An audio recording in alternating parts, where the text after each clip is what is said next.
son la solución numérica de ecuaciones no lineales. Y en particular vamos a empezar a ver lo que es el método de bisección. Vamos a ver en qué consiste el método. Vamos a ver en qué teorema nos vamos a basar para garantizar de que existe al menos una solución. Vamos a ver lo que es el proceso iterativo del método de bisección. Y vamos a ver también lo que son los métodos de paro para saber cuántas iteraciones necesitamos para alcanzar un grado de exactitud dado. Y vamos a ver los tres diferentes tipos de errores que podemos tener aquí. Bien. El método de bisección se basa en un teorema, que es el teorema del valor intermedio. El teorema del valor intermedio es otro de los teoremas importantes del cálculo. Y se aplica hasta este momento, dado que solamente se utiliza para lo que es el método de bisección. Entonces, ¿qué dice nuestro teorema? Que si tenemos f, una función continuamente, continua en AB, perdón, y k es cualquier número entre f de A y f de B, entonces existe un número C en AB, en el intervalo abierto AB, tal que f de C es igual a k. Tenemos entonces nuestra interpretación geométrica que si nosotros tenemos una función entre A y B, en este intervalo cerrado A y B, que es continua, y escogemos cualquier k entre f de A y f de B. Entonces tengo f de A aquí en las imágenes, en el eje Y, f de A y f de B. Agarramos cualquier k. Entonces lo que nos dice es que existe un número C en AB, en intervalo abierto AB, número C, tal que f de C es igual a k. Es decir, que si agarro una k entre A y f de B, su preimagen va a ser C. ¿Cuál es la importancia de esto de aquí? Una cuestión importante es que no necesariamente, con que nuestra función sea continua, ya no garantiza esta condición. No necesariamente tiene que ser derivable, o sea que esta curva puede tener, puede ser con picos y no hay problema, así. Siempre se va a cumplir el teorema. Entonces, no exige que la función sea derivable. Entonces, nosotros siempre vamos a poder encontrar ese C. Siempre existe ese C. Ahora, ¿por qué nos ayuda esto para lo que es la solución de ecuaciones no lineales? Porque si nosotros extendemos esto a que tuviéramos, por ejemplo, el eje X aquí. E imaginemos que viene esta curva de aquí.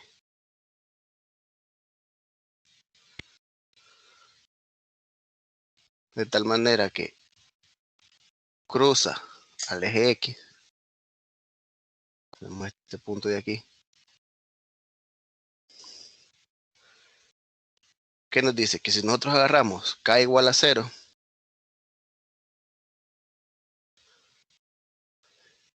si esta k vale 0, y nuestra función f de x es continua entre a y b, entonces siempre vamos a poder garantizar de que f de esta c que va a aparecer aquí va a ser igual a 0. Es decir, esta c que está aquí, c es una raíz de la función.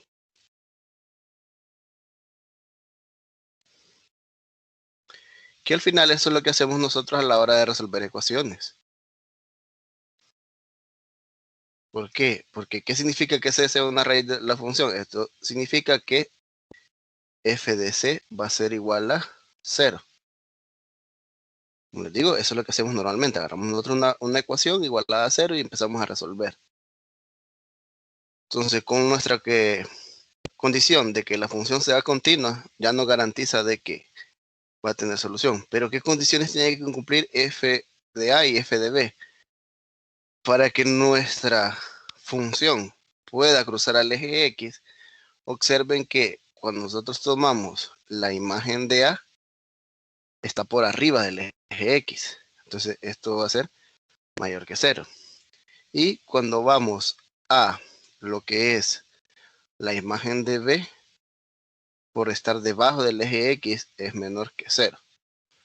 ¿Qué significa? que si f de A es positivo y f de B es negativo, por fuerza nuestra función tiene que cruzar al eje X. Por fuerza, siempre tiene que cruzar. Entonces existe ese valor C que va a ser la raíz de la función. O lo que es lo mismo, existe una solución entre A y B. De manera análoga, se podría hacer lo mismo si tuviera lo contrario, como que tuviéramos la función aquí, pero que fuera hacia arriba. Aquí en nuestro caso, f de A es menor que 0 y f de B es mayor que 0. Entonces, eso es otra función que cumple la condición de que como f de A es negativo y f de B es positivo, entonces por fuerza nuestra función tiene que cruzar al eje X y por ende va a tener una raíz en ese intervalo. Bien, entonces, aquí habla de que siempre va a existir ese valor. Siempre. La única condición es que el producto de estas imágenes de extremos tiene que ser negativo, porque si uno es positivo y el otro es negativo, la multiplicación va a ser negativa. Lo mismo en este caso de aquí. Si el producto de estos dos se observan, va a ser negativo. ¿Qué pasaría, por ejemplo, si los dos son positivos o los dos son negativos? Entonces, ¿qué sucede ahí? Nosotros podemos tener, por ejemplo, que viene nuestra función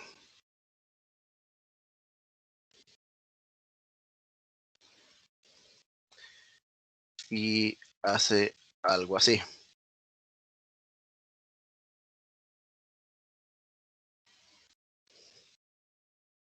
Imaginen que este A y este B. ¿Qué sucede? Aquí f de A es positivo y en este caso f de B es positivo. ¿Qué sucede? Si observan bien la gráfica, tenemos dos soluciones.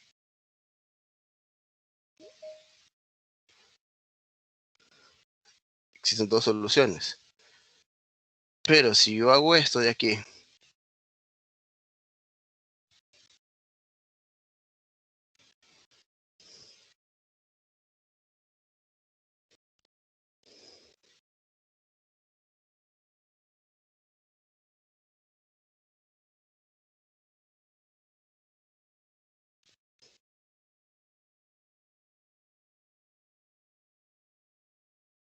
tenemos que f de A es mayor que 0 y aquí f de B también es mayor que 0.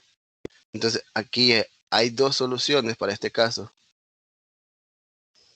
o dos raíces, y en este caso no hay solución.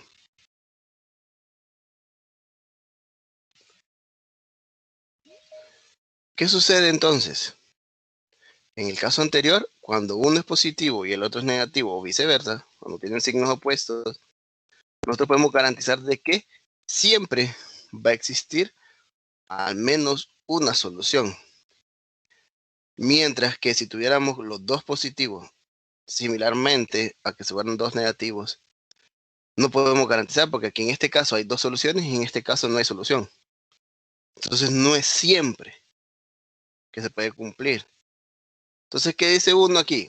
Cuando uno encuentra de que el producto de estos dos imágenes es negativo, dice existe al menos una solución y estamos garantizando de que siempre se va a cumplir.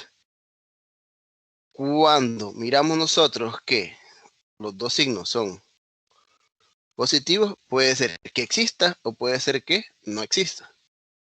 Entonces, eso no lo podemos garantizar con el teorema del valor intermedio. Habría que usar otras indicaciones, algún método gráfico para analizar. Entonces nosotros siempre vamos a querer que nuestro teorema del valor intermedio se cumpla, que este producto de los extremos sea negativo. Y en eso se basa el algoritmo de disección.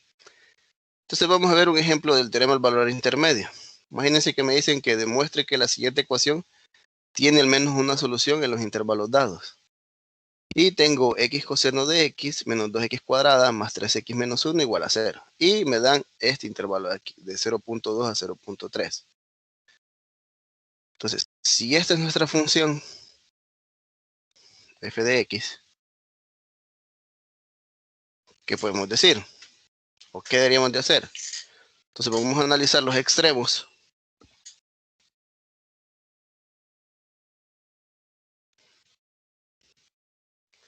Decimos, vamos a analizar los extremos de la función. Y tomamos cuánto es la imagen de 0.2. Y cuánto es la imagen de 0.3. Bien, ayúdenme con esa evaluación. Recuerden que como hay una función trigonométrica, tienen que pasarlo a radianes para que no haya problema. Y me dicen cuánto es f de 0.2.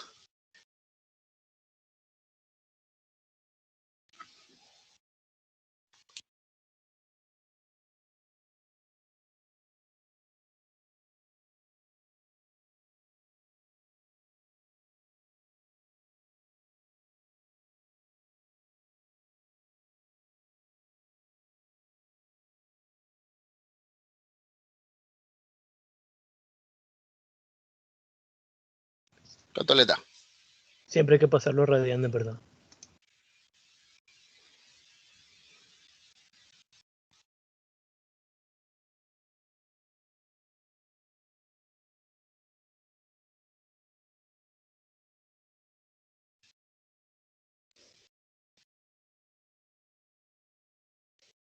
Me da menos 0.8839.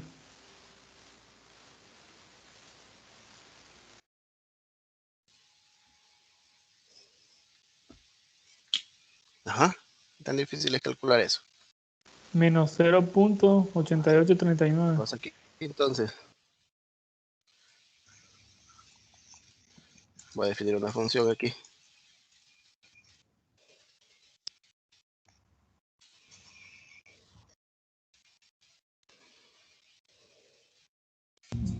A mí igual me da menos 0.2839.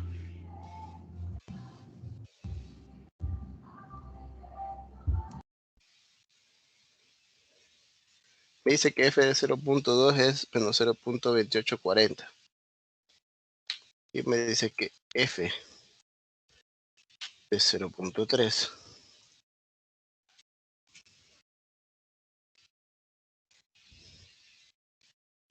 es casi 0. Bueno, sería 6.6009 por 10 a la menos 3.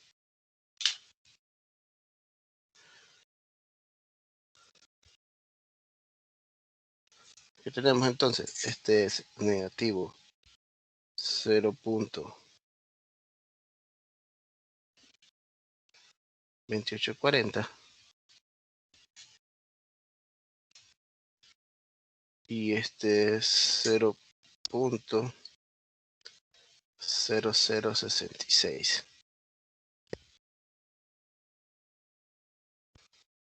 ¿Qué observamos aquí? Que este es menor que 0 y este es mayor que 0. Entonces, según esta indicación, esto implica que por teorema del valor intermedio existe al menos una solución en ese intervalo.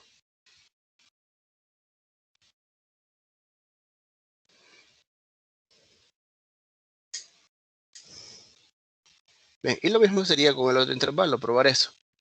¿Qué pasaría, por ejemplo,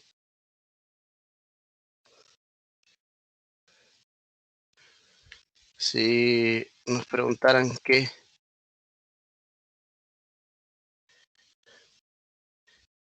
me hicieran esta pregunta? ¿Existe al menos una solución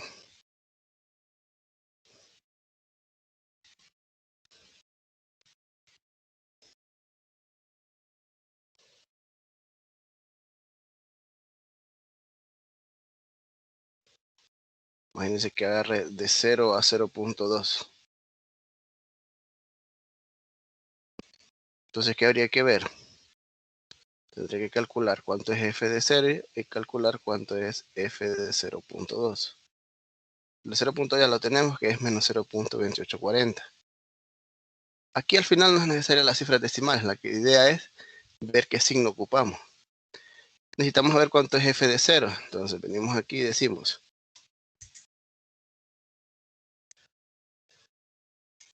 f de 0 es igual a menos 1. ¿Qué sucede aquí? Este es negativo, este es negativo. Entonces, ¿qué conclusión podemos llegar? No podemos garantizar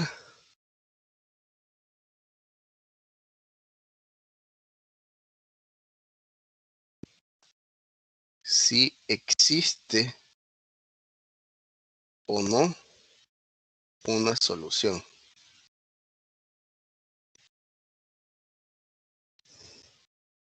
Entonces, en el caso de arriba, cuando tienen signos opuestos, sí garantizamos de que existe al menos una solución. Pero si ambos son negativos o ambos son positivos, no podemos garantizar si existe una solución, porque puede ser que caiga en este caso. Por ejemplo, aquí hay dos soluciones, aunque si yo sigo oscilando esto de aquí, pueden haber más, o puede ser que caiga en este caso de aquí, que no hay solución. Entonces no hay garantía de que exista al menos una solución. Entonces aquí existe al menos una solución, aquí no podemos garantizar. Entonces, por les digo que tenemos que buscar otra forma de ver si hay. Posiblemente habría que ver si en algún valor entre 0 y 0.2 su imagen da positivo. Si da positivo, entonces quiere decir que ahí va a haber alguna solución. Y si no, se recurre al método gráfico. Graficar la función y ver en qué intervalos existe alguna solución. Ahora, eso es con respecto al teorema del valor intermedio, que eso es lo que nos pide. Hay algunos ejercicios que a veces solo nos dan la función y nos dice que busquemos el intervalo. Entonces, más que todo, a la hora de buscar el intervalo es ir como a prueba de error, ir probando de manera de que encontremos imágenes que sean con signo opuesto.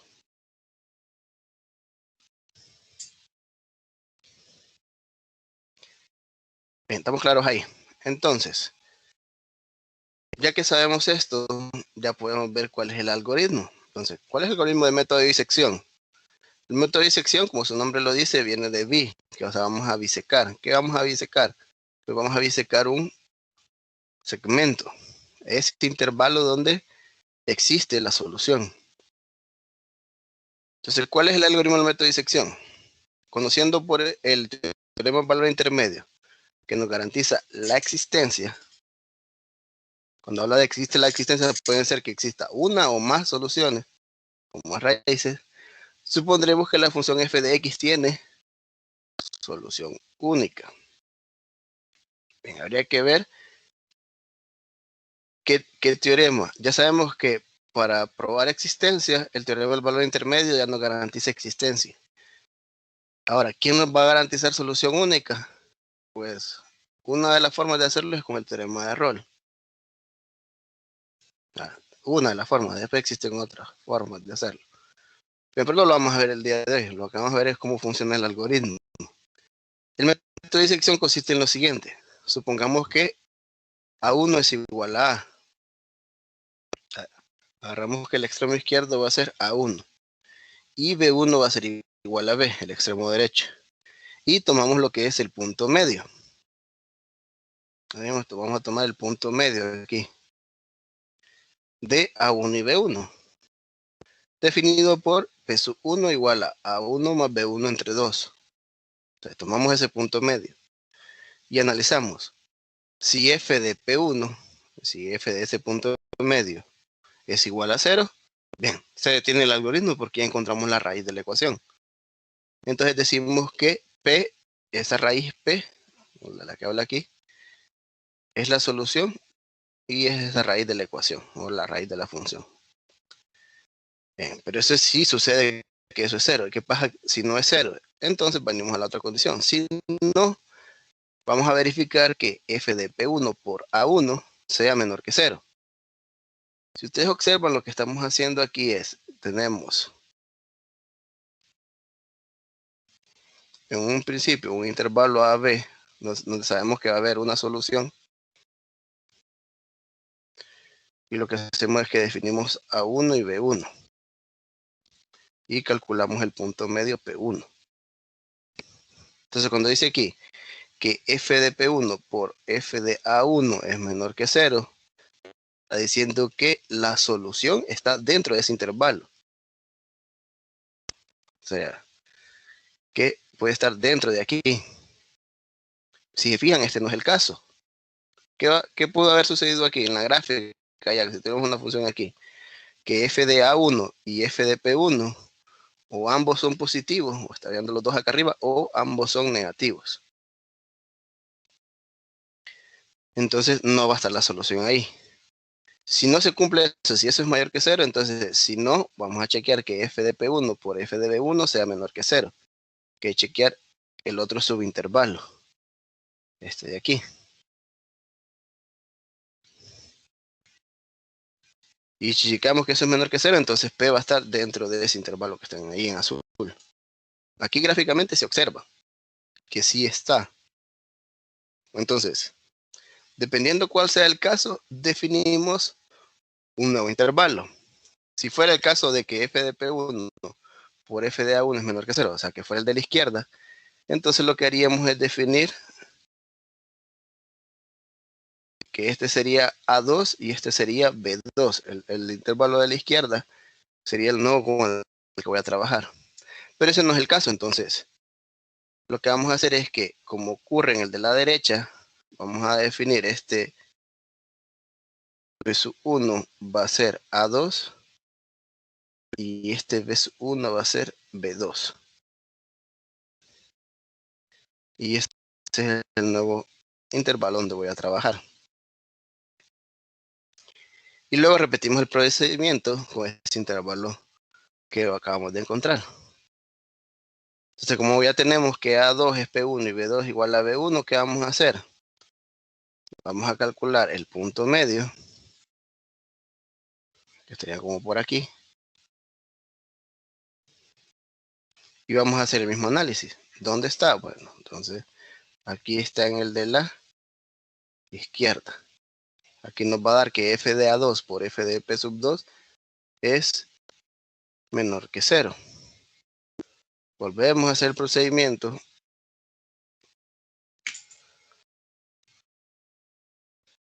Y vamos a definir uno nuevo. Este sería A3 y este sería B3. Y calculamos, aquí está la solución. Y volvemos a calcular P sub 3, el punto medio de ese intervalo. Y aquí ocurre en el de la derecha. Y así vamos sucesivamente. Teóricamente, ¿qué va a pasar? Lo que vamos haciendo nosotros es que vamos construyendo una sucesión. Vamos construyendo una sucesión que va a ser P sub 1, P sub 2, P sub 3, así sucesivamente. Vamos a llegar a una enésima iteración y esto continúa. Como nosotros ya sabemos que existe y es única esa solución, ¿qué va a suceder? Cuando nosotros calculemos el límite cuando n tiende a más infinito del Cp sub n, va a converger ¿a quién? Va a converger a la solución. Entonces, esto es teóricamente. Pero como nosotros estamos aquí en métodos numéricos, en estos métodos numéricos, nosotros no podemos calcular infinitas iteraciones. Nosotros tenemos que buscar maneras de que si tengo que hacer muchas iteraciones, ver cuántas son las necesarias para llegar a un grado de exactitud específico. Y eso es lo que buscamos con los métodos de paro, cómo detener el método. Porque yo puedo seguir esto hasta el infinito y yo sé que cada vez voy a ir acercándome a quién, a la solución P. Bien, una cuestión, debe existir siempre la existencia y la unicidad, porque si hay dos soluciones en el intervalo, este esquema iterativo que está aquí va a fallar, porque por los dos lados va a ser negativo, en caso de que tuviéramos dos soluciones aquí. Por eso se exige que sea único. En otro ejemplo gráfico que tenemos, por ejemplo aquí, esta solución, ¿cuál es? Esta solución que tenemos aquí es, este de aquí es 4. Imagínense que yo agarro este de 0 a 6. Yo sé que f de 0 es negativo y f de 6 es positivo. Entonces agarro el punto medio de 0 y 6, sería 3. Este sería el P sub 1. ¿Dónde está? Bueno, descartado que está a la izquierda porque las dos imágenes, tanto esta y esta, son negativas. Pero en este de aquí, este es negativo y este es positivo. Entonces aquí está. ¿Qué hacemos? Calculamos el punto medio de 3 y 6, que sería 4.5. Este sería el P sub 2. Ahora la solución está en el de la izquierda. Volvemos a hacer lo mismo. El punto medio de 3 y 3.5 y 4.5, perdón, sería 3.75, que estaría por aquí.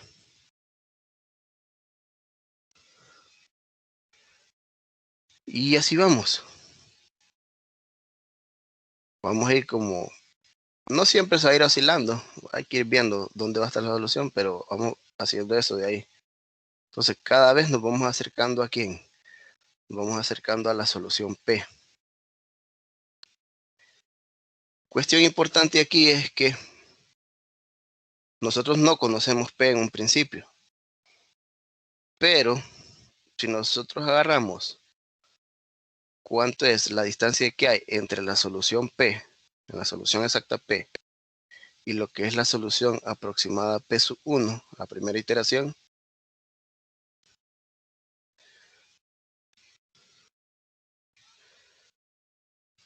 como yo sí sé, yo voy a saber quién es P sub 1, pero voy a desconocer P porque eso es lo que estoy aproximando. Entonces, yo no sé el valor exacto de la distancia que hay entre la exacta y la aproximada. Bueno, entonces, ¿qué podemos hacer? Podemos acotarlo. Esto siempre va a ser menor o igual que, no importando dónde esté P, si en el de la izquierda o en el de la derecha, si se fijan va a estar en la mitad del intervalo grande. Entonces, siempre va a ser menor o igual que la distancia que hay de B menos A, asumiendo que este es A y este es B, entre 2. Esa es la distancia que hay de P a P sub 1. Siempre va a estar acotada superiormente por la mitad del intervalo. Ahora, ¿qué pasa si yo agarro P menos P sub 2? ¿Cómo podría acotar esa distancia? Menor o igual que ¿qué sería?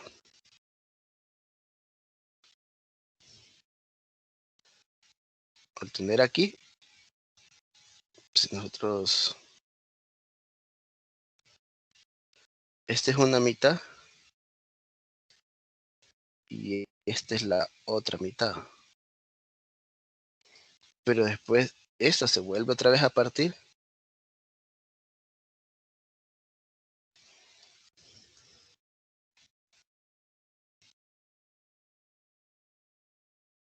Y entonces, no sé exactamente, pero sí puedo acotarla superiormente. Lo que puedo decir yo es, como agarré en un principio, en la primera iteración, la mitad de la distancia que hay entre A y B, para la segunda iteración vuelvo a sacar la mitad de esta mitad que había sacado antes.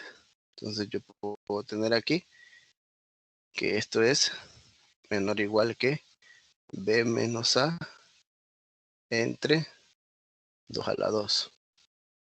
Y así voy sucesivamente. P menos P sub 3 menor o igual que B menos A sobre 2 a la 3.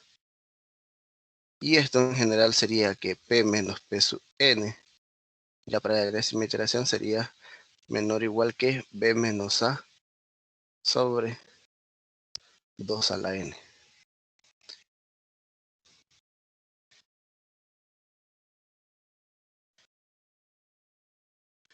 Y eso es por eso teóricamente que si yo meto límite aquí, cuando n tiende a más infinito, como B menos A es constante, y 2 a la infinito es infinito, constante sobre infinito va a dar 0.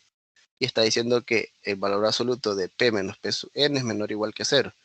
Pero como los valores absolutos son mayores o iguales que 0, solo le queda una opción a P, que P y P sub n sean el mismo valor. Entonces tenemos una cota superior. Esta cota superior es lo que nos va a ayudar para lo siguiente. Si nosotros queremos detener el proceso iterativo, necesitamos métodos de detenimiento. ¿Cómo detener nuestro proceso iterativo? Entonces seleccionamos tolerancias. Agarramos tolerancias epsilon mayores que 0. O sea, bien pequeñas. Y agarramos la sujeción que nos da el método, P sub 1, P sub 2, P sub n. Y entonces decimos que vamos a detener el proceso iterativo si se cumplen una de las tres condiciones. Que sería que la distancia que hay entre la enésima iteración y la n-unésima, es decir, 2 iteraciones consecutivas, si esa distancia es menor que epsilon, detengo el método. Esto es en base a error absoluto entre sucesiones consecutivas. Ahora, la segunda condición sería que yo agarre valor absoluto de P sub n menos P sub n menos 1 entre el valor absoluto de P sub n, que esto es en base a error relativo. O sea, chequeo que el error relativo entre una sucesión y otra, entre sucesiones consecutivas, y si eso es menor que epsilon, entonces detengo el método. Y la otra, que es que en vez de ir viendo lo que va pasando sobre el eje X, voy viendo lo que va pasando sobre el eje Y. Si la imagen de la iteración enésima es menor que epsilon, entonces detengo el método. Entonces, si cumple cualquiera de las tres, entonces ya no sigo haciendo iteraciones y he alcanzado la solución con un grado de... He alcanzado la solución con una tolerancia a epsilon.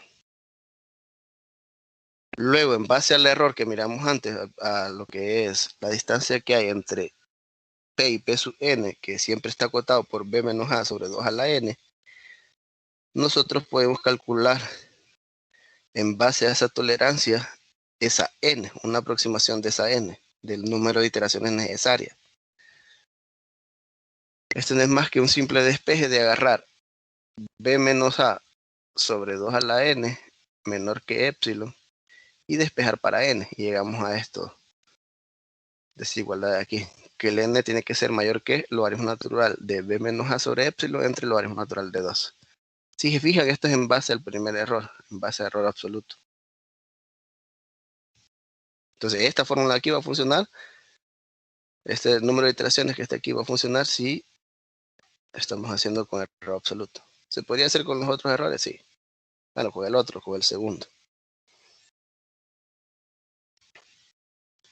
Bien, ¿dudas hasta el momento? Para pasar a hacer el ejercicio ya completo.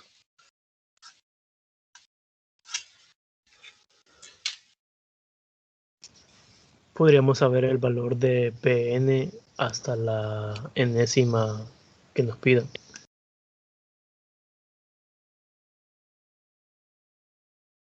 No hay dudas, entonces. Vamos al proceso iterativo.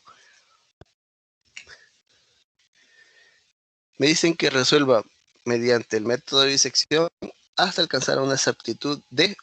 Imagínense que yo vamos a poner aquí que quiero alcanzar 10 a la menos 3, por ejemplo. Y me dan mi ecuación, me dan un intervalo y me dan una condición que use 4 cifras decimales. Entonces vamos a ver esta tabla de aquí, vamos llenando esta tabla de aquí. ¿Qué es lo primero que debe hacerse? Lo primero que debe hacerse es verificar si en verdad existe al menos una solución dentro de este intervalo de 2 a 3. Entonces procedemos a analizar los extremos.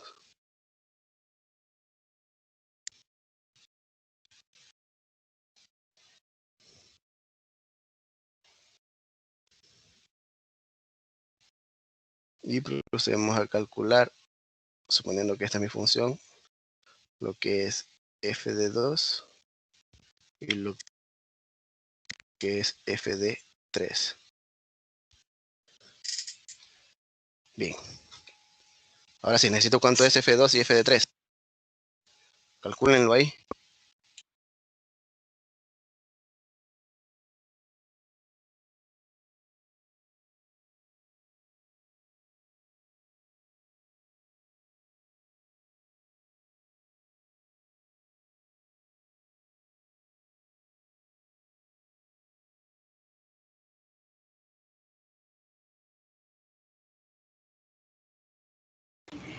F de 2 es menos 2.61, 45, 74.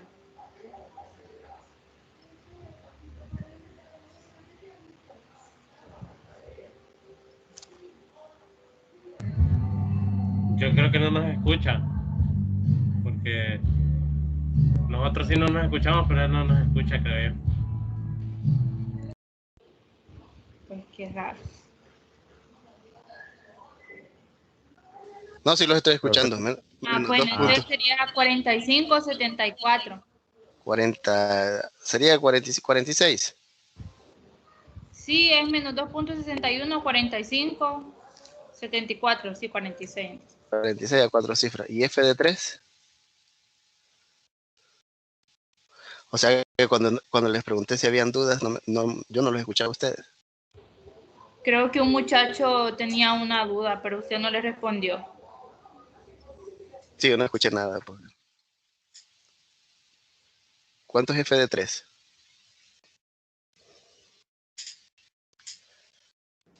4.7610. 4.7610, perfecto.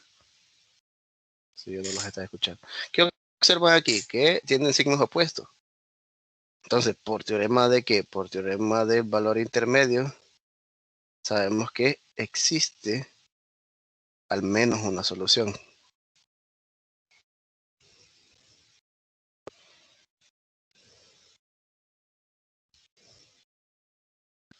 En ese intervalo de 2 a 3.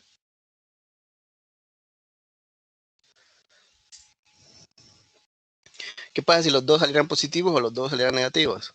Entonces no podemos garantizar que haya solución. Puede ser que sí hay una solución o puede ser que no haya. Entonces, cuando suceden esos casos, yo no puedo hacer el proceso iterativo porque yo tengo que buscar en primera instancia siempre un intervalo que cumpla esta condición, que el producto de estas imágenes sea negativo. Bien, eso con respecto a los extremos. Entonces ya sabemos que podemos llenando esa tabla de ahí. La otra cuestión es, como yo quiero alcanzar una exactitud de 10 a la menos 3, el método bajo esa cota superior nos permite saber cuántas iteraciones son necesarias para un grado de exactitud específico, que es este de aquí. Entonces yo tengo que probar, o tengo que buscar un n que sea mayor a esta expresión. Entonces venimos nosotros y decimos n mayor que logaritmo natural de, si observan es b menos a sobre epsilon. Entonces aquí sería b menos a, 3 menos 2 sobre el epsilon, que es 10 a la menos 3. Todo eso entre logaritmo natural de 2. Entonces esto implica que, y calculenme ahí, n mayor que, y calculen esta parte de aquí. ¿Qué nos va a dar ese resultado? Nos va a decir el n. N, ¿qué significa en nuestro caso? N es el número de iteraciones. Una cuestión, cuando hablamos de números, estamos hablando de números naturales. o podemos decir enteros positivos. Entonces tenemos que buscar esa n entera positiva que cumpla la condición que nos va a dar ahí. ¿Cuánto les da ese cálculo del logaritmo natural de? A mí me da 6.6438. 6.6438. Entonces dice, yo tengo que buscar un n entero positivo que sea mayor a 6.64. Entonces, ¿cuánto sería?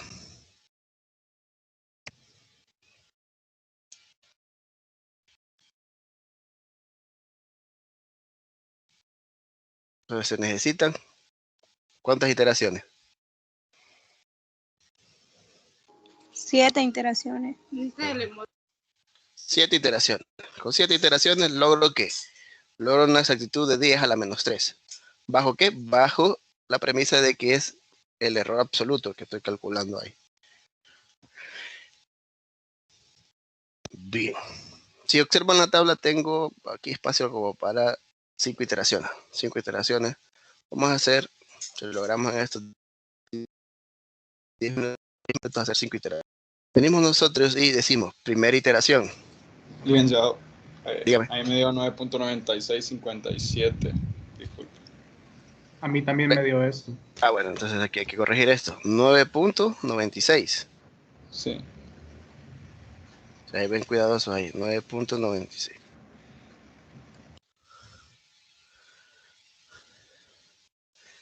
Entonces cambiaría. Aquí se necesitarían 10 iteraciones. Hicimos esa corrección. Vamos a ver. Yo explico esta tabla, en el libro explican otro tipo de tabla. Si miran otros videos de YouTube van a ver otro tipo de tabla. Entonces uno decide con cuál se siente más cómodo. Entonces, para nuestro caso, el A sub n y el B sub n de la primera iteración serían 2 y 3. Luego, ¿qué vamos a hacer? Vamos a calcular el P sub n, que sería el punto medio entre estos dos valores que está aquí. Entonces venimos nosotros, el punto medio de 2 y 3 es 2.5.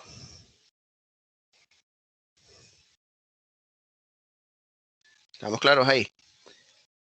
Entonces punto medio de 2 y 3, 2.5. Esta quinta columna que está aquí, dice la imagen de P sub n. Entonces nosotros ocupamos con esta función ingresar cuánto es f de 2.5. Entonces calculen cuánto es f de 2.5 y me lo dicen a 4 cifras decimales ahí.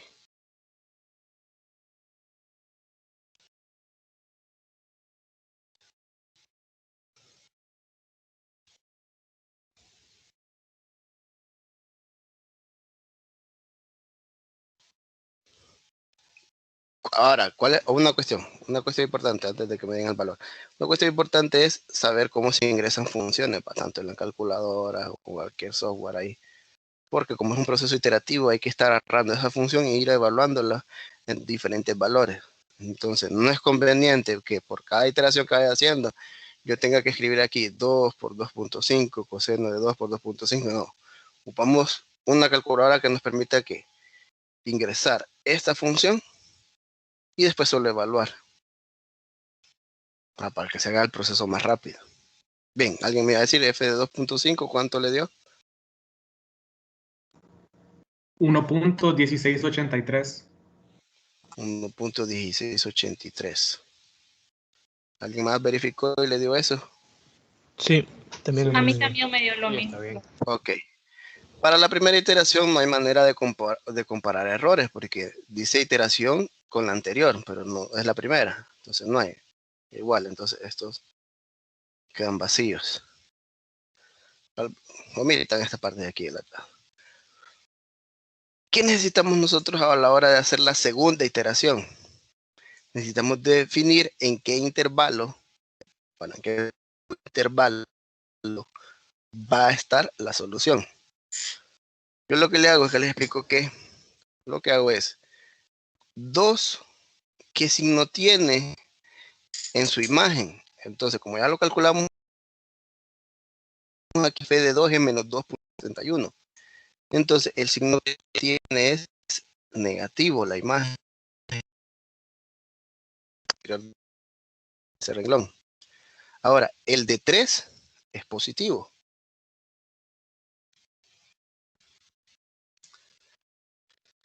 Ahora, el de 2.5 se calcula aquí en la quinta columna. Como es 1.1683 que es positivo, entonces este es positivo. Yo tengo dos subintervalos, uno que va de 2 a 2.5 y el otro que va de 2.5 a 3. Entonces hay que decidir dónde está la solución. Como vamos a seguir usando el teorema del valor intermedio, ¿cuál es? ¿El de la izquierda, entre estos dos o entre estos dos? El de la izquierda. El de la izquierda, entonces subrayémoslo aquí. De la izquierda. Solo miramos de que tiene dos signos opuestos y ya estuvo, ahí está. Quiere decir que en la siguiente iteración, el nuevo intervalo va a ser 2 y 2.5. Arrastro los signos aquí. Este es menos y este es más. Y calculo el punto medio. ¿Cuál es el punto medio de 2 y 2.5? Es 0.25. 2.25. Cuidado ahí. Menos. Menos. ¿Menos qué? 0.25. 0.25, Lee. No, punto medio es AN más BN entre 2. Punto medio es el punto que está a la mitad de los dos. Si ustedes ahí tienen que darse cuenta del error. Si ustedes me dicen 0.25, ¿cómo es que 0.25 está entre 2 y 2.5? Es 2.25. Sí, 2.25 sería. Entonces, esa es una forma de darse cuenta, va. A ver, aquí sin calculadora no nos da cuenta cuál es la mitad, cuál es el que está, el valor que está exactamente la mitad, 2.25. ¿Qué necesitamos ahora entonces? Vamos a averiguar el signo de este. ¿Qué hay que hacer? Entonces vamos a la quinta columna. ¿Cuánto es f de 2.25?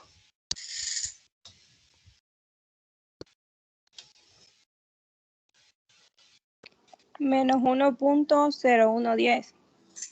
Menos 1.0110.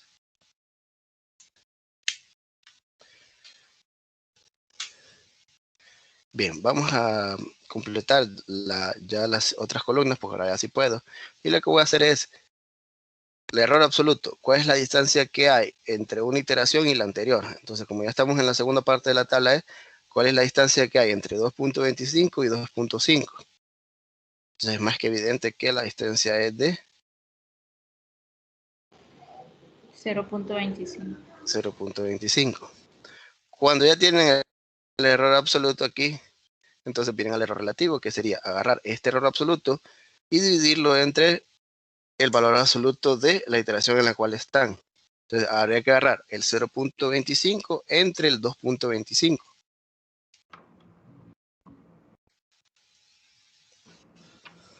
Eso da 0.1. 1, solo uno o hay varios. Varias No, 1. 11. 11. Recuerden que hay que usar 4 cifras. 11. La otra es agarrar el valor absoluto de la imagen de esta iteración. Entonces, como aquí la vamos calculando, aquí es 1.0110.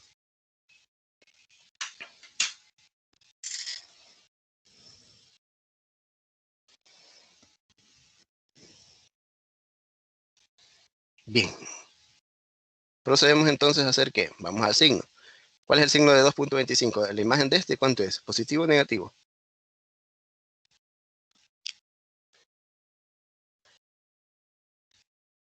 Solo tienen que fijarse en la tabla. F de 2.25. Negativo. Negativo, porque es este. Aquí está. Negativo. ¿Dónde está la solución entonces? ¿En el de la izquierda o en el de la derecha? En el de la derecha. En el de la derecha. Ajá, aquí está la solución. Procedemos entonces a hacer el repetitivo, va. Tercera, hagamos la última aquí. Entonces, el nuevo intervalo sería de 2.25 a 2.5. Arrastramos los signos. Aquí la imagen es negativa y aquí la imagen es positiva. Calculamos el punto medio.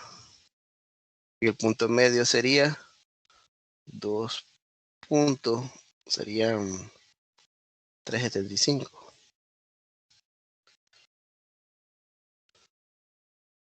Correcto. ¿Cuánto es la imagen de 2.375?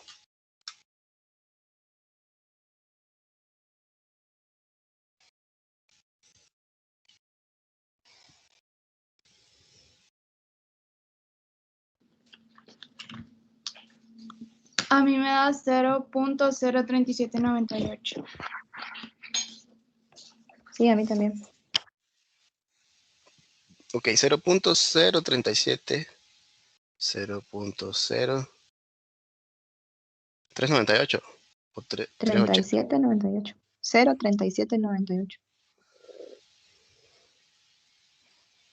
80, si es a 4 cifras sería 80, entonces aquí. Ok.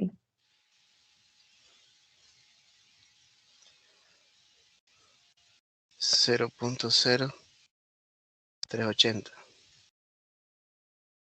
Recuerden, tienen que respetar lo de las cifras ahí. Entonces, la distancia que hay entre este y este sería 0.125. Luego agarro ese 0.125, lo divido en 2.375 y me da 0.0526. Y el valor absoluto de la imagen no es más que 0.0380.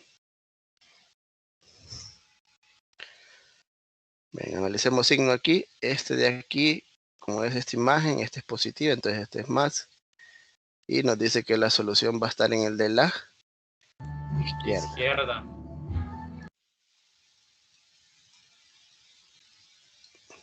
Bien, y ahí sí empiezan.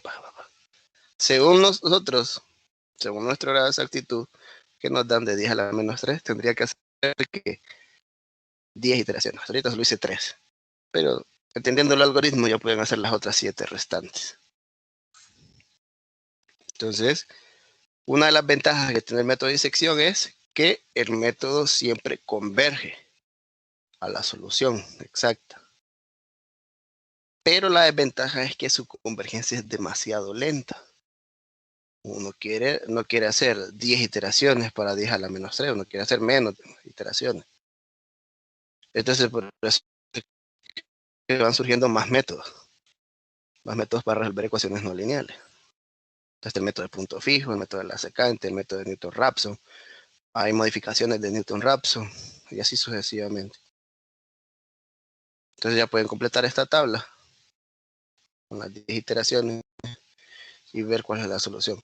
Si observan bien aquí, no hemos llegado a ninguna. No hemos llegado ni a este es menor que 10 a la 0. Menor que 10 a la 0, porque no hay ningún 0 después del punto. Este sí es menor que 10 a la menos 1. Y este sí es menor que 10 a la menos 1. Pero como yo quiero llegar a 10 a la menos 3, tendrían que aparecer 0.3 ceros y algún número ahí. Y ahí llegaríamos a la respuesta, Lee. Ahí llegaremos a la respuesta. ¿Cuál es la respuesta? La respuesta es la que va saliendo aquí. Todo esto solo es una tabla de iteraciones. Las respuestas son estas que van saliendo aquí. En PN. El P sub n hasta aquí, esa, porque esa es la sucesión. P sub 1, P sub 2, P sub 3, P sub 4, P sub 5. Y esa es la que va a converger a P. Entonces aquí va saliendo la solución. Entonces la última que encuentren, la última iteración, esa es la solución aproximada de esa ecuación. Bien. Eso sería todo. Entonces, si tienen alguna duda, pregunten. Si no, nos vemos hasta el día miércoles. Recuerden que a partir de mañana ya se habilita lo que es el foro 1. El foro ya está habilitado. Ya aparece, va. Ah, sí, Sí, no es ya. con ustedes, con otro curso. Mm. Y lo de la prueba leak aparece que se abre mañana, pero no digo que era el miércoles. Sí, pero eso lo vamos a modificar alguna fecha. Bueno, vamos a corregir la fecha por el problema del campus virtual que hubo la vez pasada. Bien, siempre fíjense en el calendario de actividades. Ok, entonces nos vemos hasta el día miércoles. Cualquier duda me pueden hacer por Telegram o por el mismo campus virtual. Perfecto, buenas tardes, Lick. Bien, nos vemos. Gracias, buenas tardes. Gracias, buenas tardes, Lick. Licenciado, Gracias. Dígame. fíjese que con respecto al foro, al inicio, bueno, en mi caso, yo puse el ejercicio de un solo en un nuevo tema. Pero de ahí recordé que parece que usted dijo que teníamos que hacerlo como en añadir un comentario. Entonces volví a subir la foto respondiendo a su comentario en el foro. No sé si está mal. Sí, eso era lo correcto.